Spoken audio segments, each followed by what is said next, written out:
Un matin glacial de janvier 1970, 31 aventuriers se sont rassemblés, bien emmitouflés pour affronter l'hiver mordant. Leurs bottes crissaient sur la neige tandis qu'ils se dirigeaient vers la célèbre grotte de Knox, connue pour son défi unique, un tunnel appelé Gun Barrel.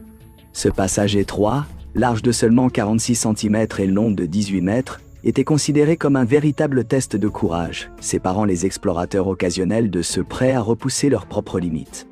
Beaucoup étaient déterminés à traverser ce goulet étroit pour explorer les zones encore inexplorées de la grotte.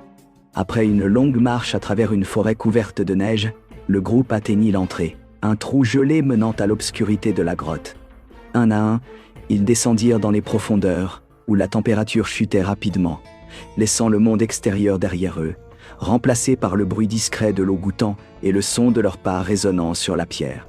Parmi les courageux, 19 se proposèrent d'affronter le tunnel redouté.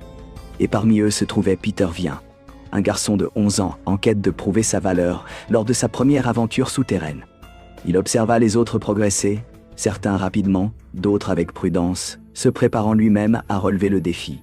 Quand vint son tour, Peter prit une profonde inspiration et s'engagea dans le tunnel.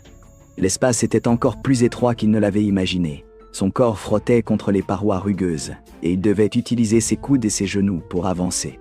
Tous les quelques mètres, il faisait une pause pour reprendre son souffle, ressentant le poids oppressant de la roche autour de lui. Il ne lui restait plus que 2,50 m avant d'atteindre la sortie quand l'inattendu se produisit. En essayant d'avancer, le genou de Peter se glissa dans une petite fissure du sol. Au début, il pensa que ce serait un simple contretemps, mais en tentant de se dégager, il réalisa que son genou était solidement coincé dans la roche. La panique l'envahit. Ses efforts désespérés ne firent qu'aggraver la situation. Rapidement, les autres aventuriers, entendant ses appels au secours résonner dans le tunnel, s'arrêtèrent pour revenir l'aider. Le groupe se retrouva alors face à un terrible problème. Le corps de Peter bloquait complètement le passage, empêchant tout mouvement vers l'avant ou l'arrière. Chaque tentative pour le libérer, tirer, tourner, changer de position, ne faisait qu'ajouter à la douleur du garçon.